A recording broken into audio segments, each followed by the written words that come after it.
السلام عليكم ورحمة الله وتحية نضالية لجميع الإخوان ديالنا السائقين مهنيا. واحد المقطع ديال الفيديو غنديروه اليوم توضيحي. وفايت درنا فيديو قبل حول المذكرة 249 والطريقة اللي نزلات بها يعني بسرعة ديال البرق، رغم أن التدخل ديالنا اللي كان عندنا في الفيديو ماشي أننا كنعترضوا على البيومتريك، ولكن كنعترضوا يعني كنشوفوا كيفاش هاد المذكرات طبقات بواحد السرعه فائقه، والمذكرات القدام 750 و 444 و 336 والمذكرات كاع كلهم كيفاش انه خرجوا من وزاره الداخليه وعطات فيهم امر الساده العمال والولاة، ولكن بقاو الرفوف بقاو محطوطين في الرفوف ما تفعلوش، ما صدروش فيهم قرارات بحال اللي صدر في هاد المذكرات 249. هذا هو الاستنكار اللي كان عندنا من خلال الفيديو السابق. اما فيما يخص البيومتريك، حنا يعني البيومتريك راه ماشي وليدة اليوم، يعني من 2020 وحنا كنطلبوا البيومتريك بحالنا بحال قنيطره، بحال مجموعه ديال المدن اللي سبق عندهم البيومتريك، من اجل اننا باش نعرفوا شكون معنا ونحصروا العدد السائقين المزاولين، بمعنى ان الاشباح يعني يقلبوا على رزقهم في قنص اخر. اليوم اللي غادي نقدر نفسر هو بالنسبه للسائقين المهنيين اللي غادي يشونجيو ويغيروا يعني رخصة الثقة ديالهم من ورقية للبيومتريك. القرار صدر دون مشاركة ديال النقابات عندنا على صعيد مدينة فاس.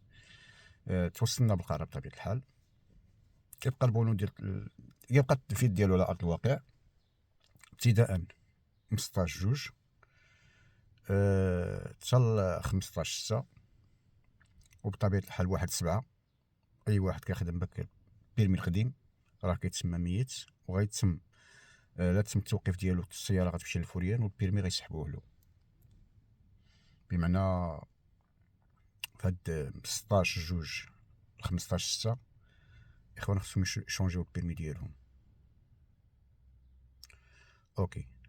اللي كاين في البيرمي هو كاين حسن استيراد المحكمة، وكاين واحد إشهاد إنسان كيديرو على نفسو. اللي صعيب فهادشي كله هو الإشهاد، بمعنى الورقه اللي كنا كناخدو من مكتب التنقيط من البوانتاج ما بقاش دابا حاليا. دابا كتجمع الدوسي ديالك، داكشي اللي في الورقه في القرار، كتجمع الدوسي ديالك وكتوجه به للبشويه اللي كتكون انت فيها، وكتحط الوثائق ديالك، وبطبيعه الحال البشويه كتصيفط لمسائل الولايه، والولايه يعني مع الولايه ديال الامن كدير واحد البحث معمق في الوثائق اللي توصلت بها، وفي الطلب اشهاد اللي درتيه انت بان كتلتزم على نفسك بواحد المنشور اللي غتيريه من البشويه ديالك وغتكريزيه في الدائره، كتلتزم على نفسك بانك ما كتمارس حتى شي نشاط اخر. اوكي. بما ان هذاك الاشهاد ما قبضوش وداروه، هو زوين، هو ماشي نقولوا خايب، هو مادام انك كتمارس المهنه وخدام في الطاكسي وكتبوانتي الا وما عندكش مشكل في هذا الاشهاد غديرو، يعني عارف راسك عاش كتسني وعارف راسك شنو كتقول.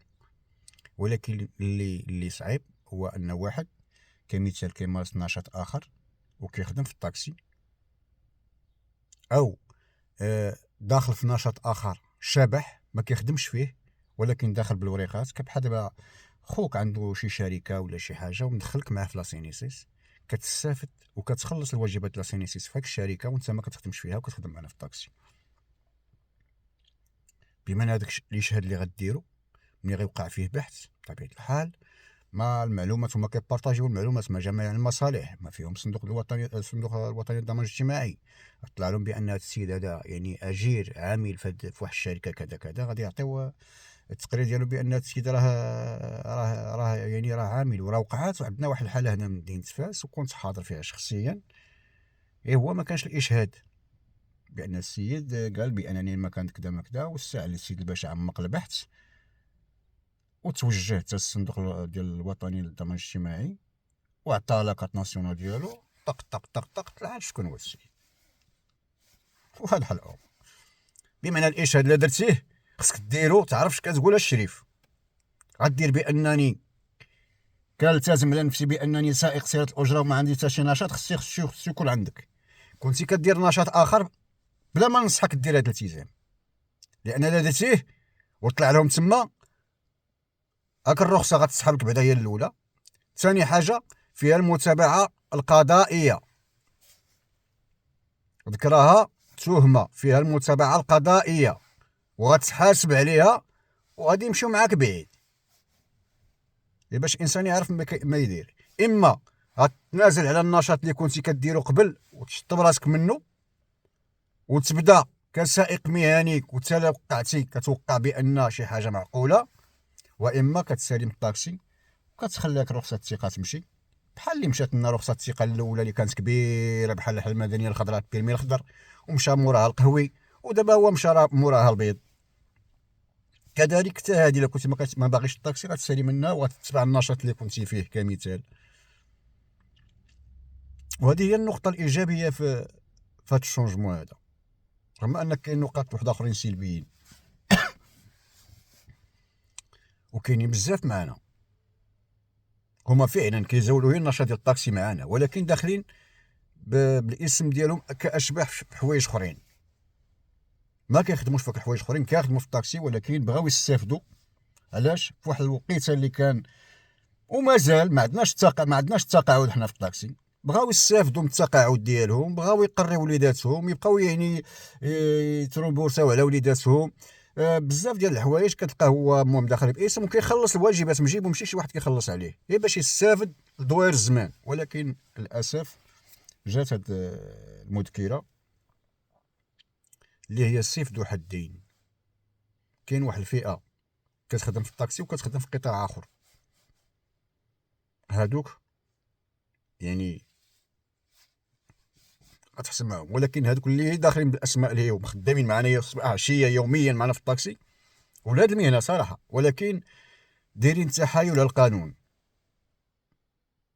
باش يستافدوا نظرا كما قلت ما غنرجعش. هاد الاشهاد الاخوان اللي غيديروا معقول، واللي ما باغيش الطاكسي بعد ما يديرش هاد الاشهاد. انا ننصحكم من هنا لان راه فيه المتابعه القانونيه المتابعه القضائيه.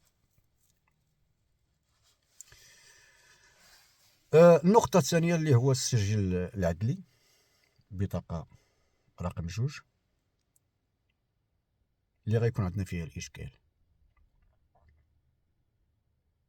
كاين اللي غيكون مشدود على فرض، كاين على شاك، كاين على ربما في الصغر ديالو على شي دباز ولا شي حاجه قبل ما يدخل الطاكسي وبقى له شي تما، او تدخل الطاكسي كمثال اي شيفور الطاكسي راه متعرض للحقره، كتكون خدام كيجي واحد اخر كيحقرك سواء مول الموتور سواء في الطريق سواء طوموبيل سواء رموك سواء الطاكسي بحالك ولا في كليان ولا بزاف ديال الحوايج. حنا رانا ماشي روبو اننا ما كنتعصبوش، حتى حنا كنتعصبوا حتى حنا كنضربوا، وملي كنضربوا وكنتحقروا حتى حنا كنضربوا، لان الطبيعه ديال الانسان هكا بصراحه. هاد الناس هادو اللي ربما غيلقاو الاشكال في قضيه السجل العدلي، يعني اللي عندهم شي حاجه بسيطه شاك فرض اي واحد كيتزوج وكيطلق كيوقع له مشاكل مهم بسيطه. انا اللي كنتمنى يعني من جهه الوصيه ان هاد الناس بحال هادو انا بلا ما تعقد معاهم المسطره، شي حاجه اللي هي عاديه كاينه في الحياه اليوميه ديال الانسان، كاينه في الطبيعه ديال الانسان. كنظن هاد المسائل بحال هادو خصهم يتجاوزوا عليها، اللي خصهم يطبقوا مع يعني الورقه والستيلو. اللي عنده شي كفاله على السب والشتم والضرب والجرح، اللي عنده شي تزوير، اللي عنده المخدرات، اللي عنده السرقه، اللي عنده الاغتصاب، اللي عنده شي طابع جرمي انه كيمس يعني بالسلامه ديال البلاد، هادو اوكي خصها الطاكسي ما يدخلوش ليها، لان الطاكسي راه واحد المرفق حيوي اللي لا اله الا الله محمد رسول الله. راه كتدخلوا يعني لواحد البلايص اللي فيهم مجموعه ديال السياح، خص تكون انسان بعدا يكون فيه ثقه باش يدخل عندك الناس. انسان كندخلوا يعني الولايه ديال الامن، الولايه ديال الجهه، جميع المصالح ديال الدوله كندخلوا لها. يعني الناس اللي يكون عندهم الشك الطابع الجرمي او الطابع شي حاجه مهم كما المضمار، كنظن هادو لا علاقه خصهم باش يدخلوا الطاكسي. وتكون عنده هي كفاله على السب والشتم. السب والشتم كنقول راه طابع جرمي، لان كاين واحد النوع اللي فمو خانز ما صالحينش للطاكسي. عندك كفاله، عندك صورتي، عندك شي حاجه من هذا القبيل، عكس ديال الفرض ومخالفه كمامه ولا شي حاجه بحال هكا في ايام ديال كورونا. هاد الناس اللي غيكون عندهم الاشكال كنتمنى من جهه الوصيه ان تبسط المسطره مع هاد الناس، وفي نفس الوقت كنقولوا لهاد الناس كمكتب نقابي اي حاله من هاد الحالات الا وغادي نلتجئوا كنقابه اننا نعالجوها بالطرق القانونيه اللي كيعطيها لنا الحق واللي كيوفرها لنا الدستور المغربي، واللي سيدنا نصره الله وايده دائما كنوقفوا الخطاب ديالو، هو انه كينادي بواحد المقاربه تشاركيه وكينادي بالادماج ديال جميع الفئات المجتمع المغربي في العمل السياسي والعمل النقابي. ومهم كلشي نكونوا سواسيه الا الناس بطبيعه الحال، لان كنهضر على الراي ديالي، الناس اللي كدا كنشوفهم انهم من قطاع سياده الاجره سميتو. اما الشيء الاخر الاخوان كانت المساله راه سهله.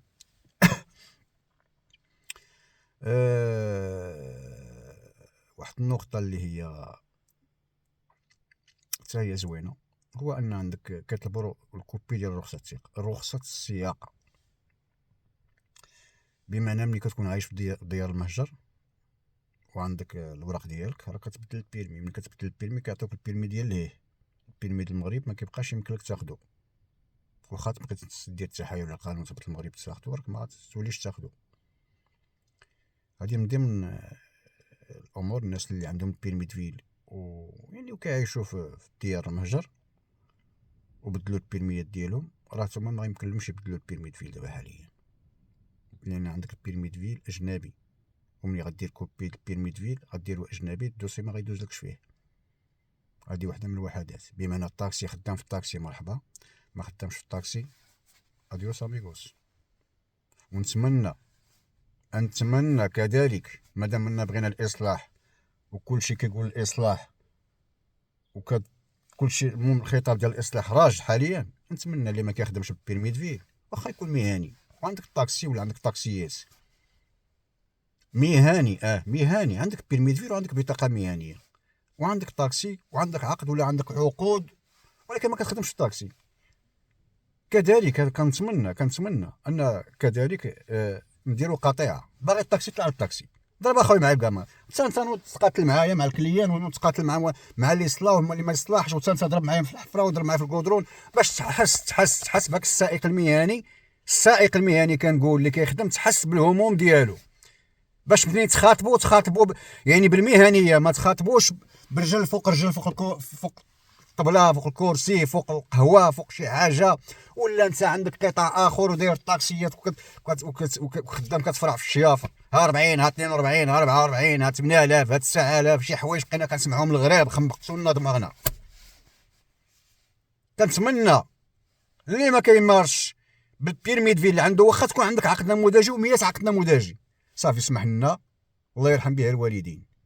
بغيتي الطاكسي خويا دخل بونتي معايا ودخل حتى نتايا، ادخل نلقاك في منين نحل وجه ندور وجهي في السطوب نلقاك واقف معايا. ما كاينش انا عندي طاكسيات لا خويا، حنا ما عندناش حتى الشركه ما مشيناش فيها، ديك الشركه ديك الدوله ما طبقاش المذكرات باش دير شركه لحد الساعه. ونتمنى ان الامور تمشي هكا. حنا بغينا المهنيين المزاولين معنا في الساحه اللي خصنا نشوفوهم الصباح وعشيه، باش حتى حنا ملي كتكون شي حاجه باش كيحس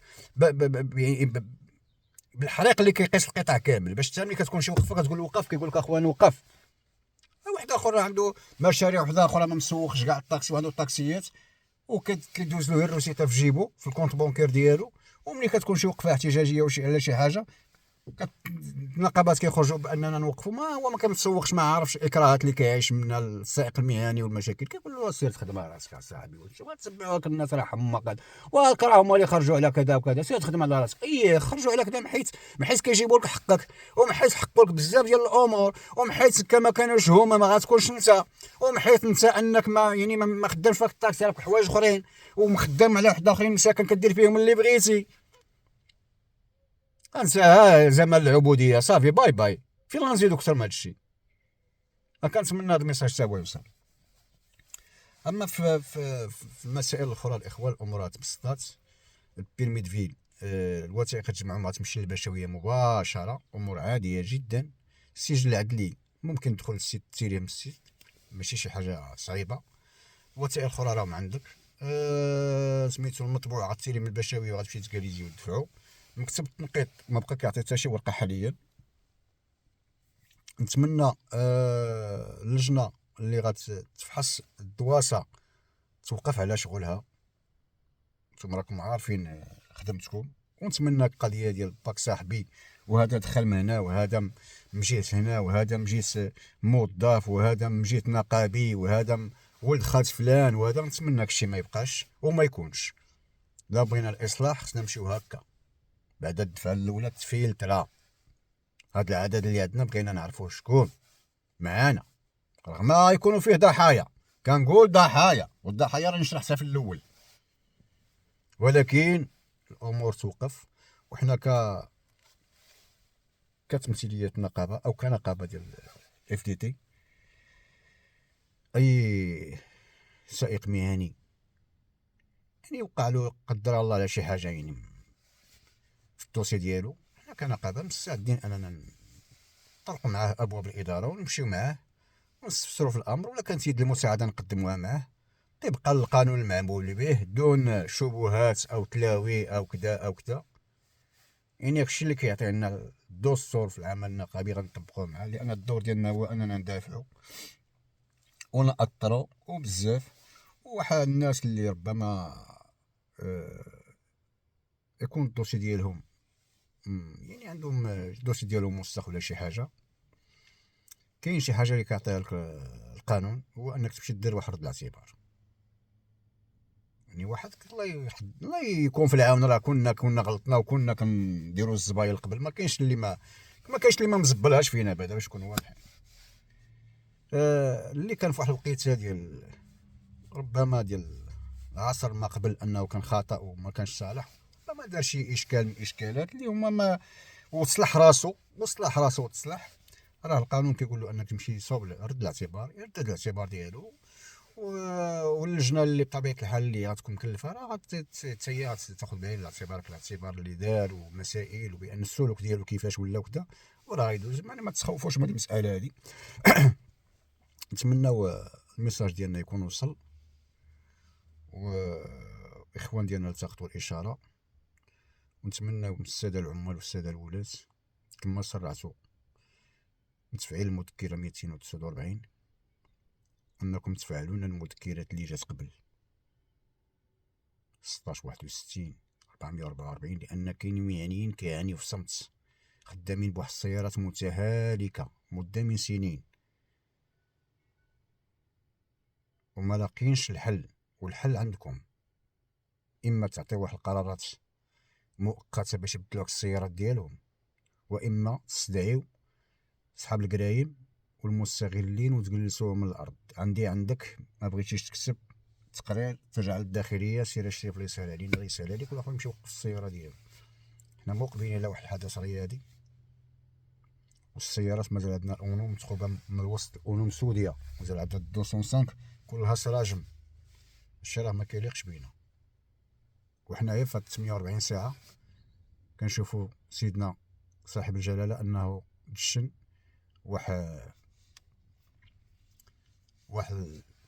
المركز ديال صنع الطائرات المغرب، ولا كيصنع الطياير، المحركات ديال الطياير، وصلنا 750 سنه ضوئيه الفوق. الحمد لله تقدمنا، وكنلقاو ان الطاكسي مازال كدور، والطاكسي كلها مثقوبه من الجناب، والقانون كاين، المذكره كاينه، عند الساده العمال اللي خرجت من وزاره الداخليه، نفس المذكره اللي تفاعلت دابا وما فعلتوهاش معنا على ارض الواقع.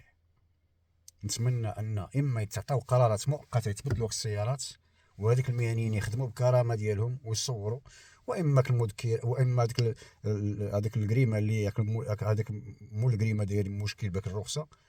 كاين عندكم قانون وراكم فعلتوا بواحد بعض النماري هاد الحالات هادو، راه فعلتوهم. لا داعي انني نجبد الارقام اللي منهم وحده السيد مازال عنده عقد نموذجي، مازال عقد نموذجي ديالو وقع واحد الاشكال في اللي هي جريمه صغيره وتسحبات في السرعه ديال البرق، وخراج مسكين هذاك المهني واللي هو قديم وعيا ما يراسل وعيا ما يناشد، ولكن ما سمعوا حتى واحد. قالوا الميساج ماشي هنا، الميساج لهيه، لانك مول الجريمه خلق مشكل ليه وداولو كل شيء منهم هاد الجريمه اللي عندك المهني، رغم ان هاك المهني عنده عقد نموذجي وقرار تصفيت خصو يكمل بعدا اضعاف الايمان المده ديالو. وراه ربما تبع اللايف ديالي راه كاين، لا داعي باش نذكر الاسم لانني ما كنبغيش نذكر الاسماء وما كنبغيش نشهر، لانني كنلعب حدا باب دارنا ما كنبغيش نتجاوز. ونتمنى المهنيين يفيقوا من القلبه والنقابات يفيقوا من القلبه، والناس اللي كيحاولوا ان يقدموا واحد الصوره ماشي صحيحه على السائق المهني ويبارطاجيو معلومات مع العامه ويسيئوا للسائق المهني من اجل تصفيه الحسابات وبزاف ديال الحوايج. شي راه ما صالحش. الانسان راه مادام انه ولد المهنه وكيخدم في المهنه وليه هو راجل خصو يبقى راجل. بيني وبينك خلاف او بيني وبين فلان خلاف او بيني وبين هذا المسؤول خلاف، ما كنفكوش في المواقع ديال التواصل. المواقع ديال التواصل راه ماشي حل، ماشي محكمه باش كنفكوا فيها. راه كاين القانون اللي اتى شي واحد اخر، كاين القانون، كاين محاكم مشي ليهم، وكاين المحكمه الربانيه، وكاين اللي شي حاجه سميتها الضمير الانساني، ان الانسان يعرف كيفاش يتصرف. اما باش غنخرج نبقى نصفي ونسب ونحرض وندير ونفعل ونقدم ونكذا، الشيء راه ما صالحش. راه الانسان كيوسخ القطع اللي هو فيه، الانسان كيخرج كياكل منه، ونجي نبقى نشوه القطع ولا نبقى نحرض القطع ولا نبقى نعطي معلومات على القطع. الانسان حتى كان هاد القطع الناس فيه الناس خاطئين، خصنا نستروهم ونصلحوهم من تحت لتحت، ما نبينوهمش للعامه بانهم فاسدين. يكفي ان كل شيء كيصب في الطاكسي، ويكفي ان كل شيء كيكره الطاكسي، ويكفي ان كل شيء فين ما مشيتي للحمام كيهضروا في شي فور الطاكسي، مشيتي في العرس كيهضروا في شي فور الطاكسي، ربما لا جلستي في الطاوله مع ولادك تلقاهم كيهضروا في الطاكسي، دخلتي على فلان تلقاهم كيهضروا في الطاكسي وهما كياكلوا من الطاكسي ولا الطاكسي وانت باهم في شي فور الطاكسي. يكفي.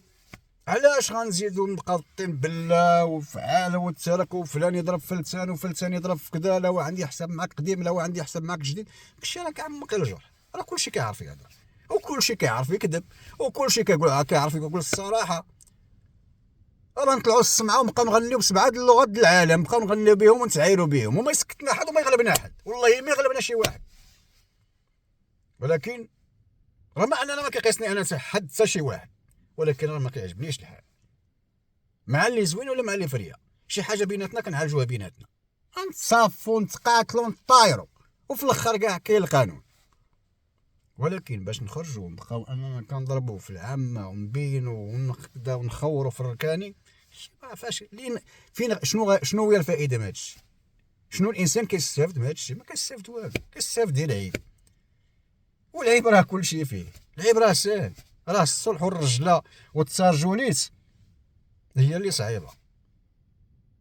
نتمناو الخير ونتمناو الميساج ديالنا يكون خفيف، وتحيه لجميع السائقين المهنيين.